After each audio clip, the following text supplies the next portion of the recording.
Hi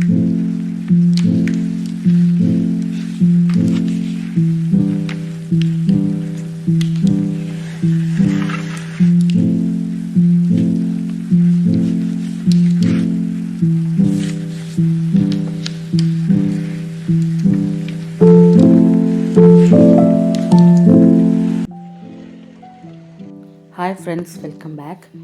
അപ്പോൾ ഇന്ന് വെള്ളിയാഴ്ച ഹോളിഡേ ആണ്. അപ്പം പൊതുവെ വെള്ളിയാഴ്ച എന്താ പറയുക, കുറച്ച് നേരം വൈകിയും കൊണ്ടാണ് ഡെയിലി റൊട്ടീനിലേക്കൊക്കെ കടക്കുക. തലേന്നത്തെ കറി ഉണ്ടായിരുന്നു, അതൊന്ന് ചൂടാക്കണം.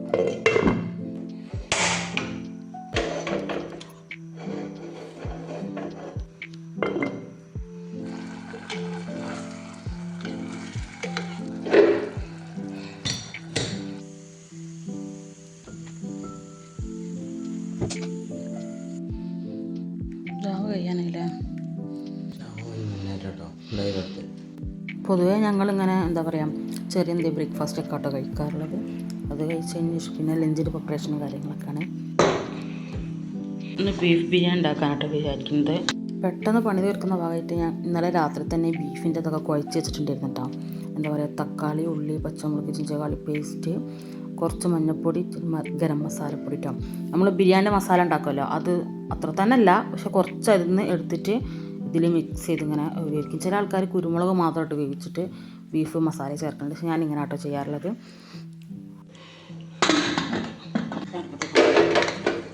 പിന്നെ അത് നോർമലി ബീഫ് വേവിക്കുന്ന പോലെ തന്നെ നമ്മൾ പ്രഷർ കുക്ക് ചെയ്തെടുക്കുക. ബീഫ് വേവുന്ന നേരം കൊണ്ട് നമുക്ക് റൈസ് ഉണ്ടാക്കിയെടുക്കാം. നമുക്ക് നെയ്ച്ചോറായിട്ട് വെക്കാം, അല്ലെങ്കിൽ വെള്ളം തിളപ്പിച്ചിട്ട് ഊറ്റിയെടുക്കാം. ഞാൻ ഇപ്പോൾ വെള്ളം വറ്റിക്കാട്ടോ ചെയ്യുന്നത്. എന്താ പറയുക, അതിൽ നമ്മൾ സാധാ പോലെ തന്നെ 1 ഗ്ലാസ്സിന് 1.5 ഗ്ലാസ് വെള്ളം അളവിലെടുത്താൽ മതി. പിന്നെ വല്ലാതെ വെന്ത് കൊഴണ്ടെന്നാണെങ്കിൽ 1.5 ഗ്ലാസ്സിൻ്റെ പകരം 1 ഗ്ലാസ്സിന് 1 ഗ്ലാസ് വെള്ളമൊക്കെ എടുത്തിട്ടുണ്ടെങ്കിലും ഓക്കെ ആയിരിക്കും. പിന്നെ വെള്ളത്തിലേക്ക് ആവശ്യത്തിനുള്ള ഉപ്പും കുറച്ച് സ്പൈസസും 1 സ്പൂൺ നെയ്യും കൂടെ ഇട്ടിട്ട് വെള്ളം തിളയ്ക്കാൻ വേണ്ടി വെക്കുക. തിളച്ച വെള്ളത്തിലേക്ക് നമ്മൾ എന്താ പറയുക, കഴുകി വൃത്തിയാക്കി വെച്ച അരിയും കൂടെ ഇട്ടിട്ട് വേവിച്ചെടുക്കുക.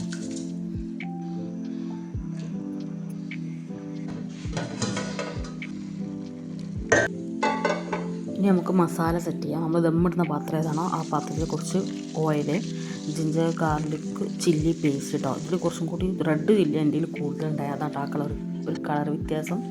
പിന്നെ അതിലേക്ക് നമ്മൾ സ്ലൈസ് ചെയ്ത ഉള്ളി, അത് നന്നായിട്ട് സോട്ടായതിനു ശേഷം അതുപോലെ തന്നെ മുറിച്ച് വെച്ച് തക്കാളി ഇട്ടിട്ട് അതും നന്നായിട്ട് സോട്ടാണ് കേട്ടോ. അതുകൊണ്ട് അതിലേക്ക് മഞ്ഞൾപ്പൊടി, ഗരം മസാലപ്പൊടി, 2 മസാല മാത്രം മതി, വേറെ ഒന്നും വേണ്ട. പിന്നെ കുറച്ച് തൈര് ഒഴിക്കുക. എൻ്റെ അടുത്ത് തൈരില്ലാത്തതുകൊണ്ട് ഞാൻ കുറച്ച് ലബനാട്ട് വെച്ച്, തൈര് പോലെ തന്നെയുള്ള സംഭവമാണ്. പിന്നെ നമ്മൾ നേരത്തെ വേവിച്ച് വെച്ച എന്താ പറയുക ബീഫും കൂടെ അതിലേക്ക് ഇടുക. കുറച്ച് മല്ലിയിലയും പുതിനയും നമുക്ക് ഈ ടൈമിൽ വേണം കേട്ടോ. അത് ജസ്റ്റ് ഇതിൻ്റെ വെള്ളമൊക്കെ ഒന്ന് വറ്റി വന്നു കഴിഞ്ഞാൽ നമ്മൾ നേരത്തെ വേവിച്ച് റെഡിയാക്കി വെച്ച റൈസും കൂടെ ഇതിൻ്റെ മുകളിലിട്ടിട്ട് ദം ചെയ്യുക. കുറച്ച് ഗരം മസാലപ്പൊടി വേണമെങ്കിൽ കുറച്ചും കൂടി ഗീയൊക്കെ വയ്ക്കാം. ഞാൻ പോയിക്കാൻ നേരത്തെ ബീഫ് വേവിച്ചതിൻ്റെ കുറച്ച് സ്റ്റോക്ക് ബാക്കിയുണ്ടായിരുന്നു, അതാണ് കേട്ടോ. പിന്നെ കുറച്ച് മല്ലിയിലയും പുതിനയും കൂടി ഇട്ട് ഒരു 10-15 മിനിറ്റ് ദമ്മിടാം.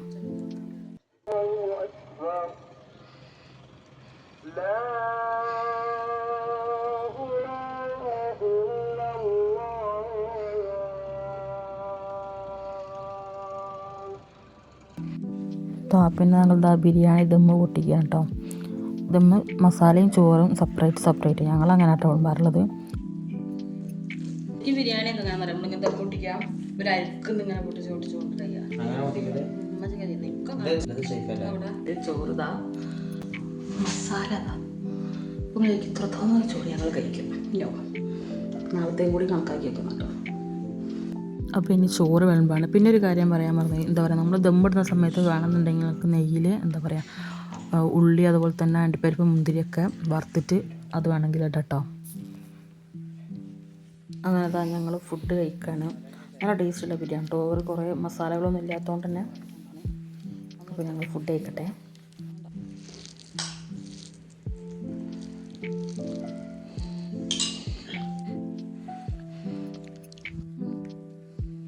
ബാക്കിയുള്ള റൈസും ബാക്കിയുള്ള ബിരിയാണി ചൂട് കഴിഞ്ഞാൽ വേഗം ഫുഡ് ശരിയാക്കി വെക്കാം. അടുത്ത ആഴ്ച പോകാം. അപ്പോൾ പണി കഴിഞ്ഞ് നമ്മൾ ഉറങ്ങാം. അത് കൂട്ടി തരില്ല അങ്ങനെ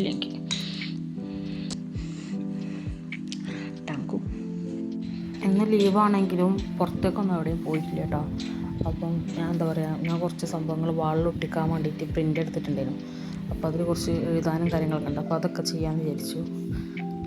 ഞാൻ ജസ്റ്റ് പെൻസിൽ കൊണ്ടൊന്ന് അത് വരച്ചിട്ട് അതിൻ്റെ നമ്മൾ കൂടെ CD മാർക്കർ കൊണ്ടാണ് കേട്ടോ അത് ചെയ്യുന്നത്. സാധാ സ്കെച്ച് ഉണ്ടെങ്കിലോ എന്തുണ്ടെങ്കിലും എന്തിനും കൊണ്ടും ചെയ്യാം. ഈ ഒരു തീമാണ് കേട്ടോ, കളർഫുൾ ബാക്ക്ഗ്രൗണ്ട് പോലെ ഒരു ബ്ലാക്ക് അങ്ങനത്തെ ഒരു തീമാണ് ഞാൻ ഉദ്ദേശിക്കുന്നത്. അപ്പം 2-3 ഇങ്ങനത്തെ ചിത്രങ്ങളും കുറച്ച് കോട്ട്സൊക്കെ എഴുതിയിട്ടുള്ള ഒരു ടൈപ്പാണ്. ഈ റൈറ്റിങ്സൊക്കെ ഞാൻ ഗൂഗിളിൽ നോക്കിയിട്ട് എഴുതാം കേട്ടോ. നിങ്ങൾക്ക് നല്ലോണം കാലിഗ്രഫി അറിയുന്ന ആൾക്കാരൊക്കെ ആണെങ്കിൽ നിങ്ങൾക്ക് ഒറ്റ സ്ട്രോക്കിൽ തന്നെ ചെയ്യാനുള്ളതുള്ളൂ.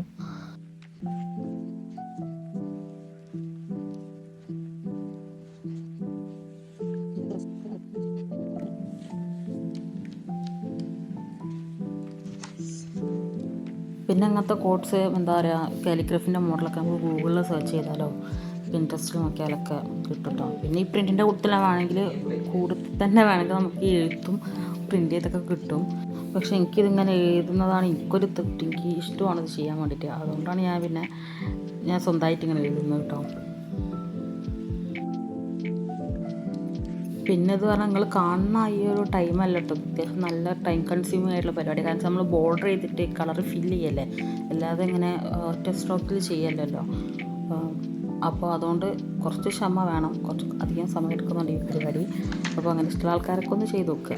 പിന്നെ നമുക്ക് ഇഷ്ടമുള്ളൊരു കാര്യം ചെയ്യുകയാണെങ്കിൽ വലിയ മടുപ്പൊന്നും ഉണ്ടാവില്ല, നമ്മൾ ആ ഒരു ഫ്ലോയിൽ അങ്ങ് ചെയ്യും. പിന്നെ അത് മാത്രമല്ല നമ്മൾ സ്വന്തമായിട്ട് ചെയ്തൊരു വർക്കൊക്കെ നമ്മളെ വാളിലൊക്കെ കാണുമ്പോൾ ഒരു പ്രത്യേക രസമല്ലേ, നമുക്ക് ഒരു പ്രത്യേക രസമാണ് സംഭവം. അപ്പോൾ ഇതാണ് കേട്ടോ ഞാൻ ഇന്നിപ്പം ചെയ്തത്. ഇത് സംഭവം ഇപ്പോൾ സ്റ്റിക്ക് ചെയ്യുന്നില്ല വാളിലേക്ക്, കുറച്ചും കൂടി പരിപാടിയൊക്കെ ഉണ്ട്. അപ്പോൾ നിങ്ങൾക്ക് എന്തായാലും ഇഷ്ടപ്പെട്ടിട്ടുണ്ടെന്നുണ്ടെങ്കിൽ കമൻറ്റ് ചെയ്യാം. അതുമാത്രമല്ല നിങ്ങൾ ഇതുപോലൊക്കെ ഒന്ന് ചെയ്ത് നോക്കിയിട്ട് നിങ്ങളെ റൂമൊക്കെ ഒന്ന് എന്താ പറയുക ഒന്ന് സെറ്റ് ചെയ്ത് നോക്കട്ടോ, അത് രസമാണ്. പിന്നെ ഒരു ഈവനിങ് ഒക്കെ ആയപ്പം കോഫിയും അതുപോലെ തന്നെ ചോക്ലേറ്റ് കേക്കും വെച്ചിട്ടോ. ഈ ചോക്ലേറ്റ് കേക്കിൻ്റെ റെസിപ്പി ഞാൻ വേറൊരു വ്ളോഗിൽ ഇടുന്നുണ്ട്. അങ്ങനെ നൈറ്റ് പിന്നെ ഡിന്നർ പുറത്തുനിന്നാണ് കേട്ടോ. പിസ്സ വാങ്ങാൻ വിചാരിച്ചു. അപ്പോൾ എന്തായാലും പുറത്തേക്കൊന്നും പോകാത്തതുകൊണ്ട് ഡിന്നർ നമുക്ക് താഴത്തെ ഞങ്ങളെ പാർക്കിങ്ങിൻ്റെ അവിടെ നിന്ന് കഴിക്കാൻ വെച്ചിട്ട് ഞാൻ അങ്ങനെ പോവാണ്.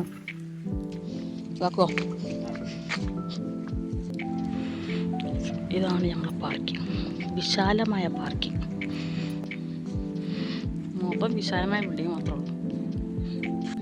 ഞങ്ങൾ ഈ ഭാഗത്തേക്ക് വെച്ചു. ഇതൊക്കെ ഓഫീസിന് എന്തൊക്കെ ബിൽഡിങ്ങാണ്, പക്ഷെ വാക്കിംഗ് അല്ല. വാങ്ങിയില്ല, കമോൺ മഹേഷ് കമോൺ. സ്മോള് 2 പറഞ്ഞേ പിസ്സ. അതാ അടിപൊളി ടേക്ക് ഓഫ്. അതാ ഇതിൽ കിട്ടുമോ? ഇല്ല, കിട്ടില്ല, ഭയങ്കര ചെറുതായിട്ടാണ്. എനിക്ക് തോന്നുന്നത് റാഞ്ചാണ്, മറ്റേ ടിക്ക ഇത് കഴിഞ്ഞിട്ട് ടിക്ക നോക്കല്ലേ. ഇപ്പോൾ ഇത് 2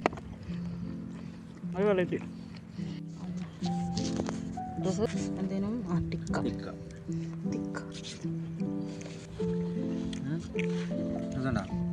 ഭയങ്കര കാറ്റില്ലേ. അപ്പോൾ അത് ഇന്നത്തെ വീഡിയോയിൽ വിശേഷങ്ങൾ ഇത്രയൊക്കെയുള്ളൂ. ഇഷ്ടപ്പെട്ട എല്ലാവരും ലൈക്ക് ചെയ്യുക, ഷെയർ ചെയ്യുക, സബ്സ്ക്രൈബ് ചെയ്യുക. എപ്പോഴും സപ്പോർട്ടോടുകൂടെ തന്നെ കൂടെ ഉണ്ടാവുക. മറ്റൊരു വീഡിയോ ആയി വരുന്നവരെല്ലാവർക്കും ബൈ.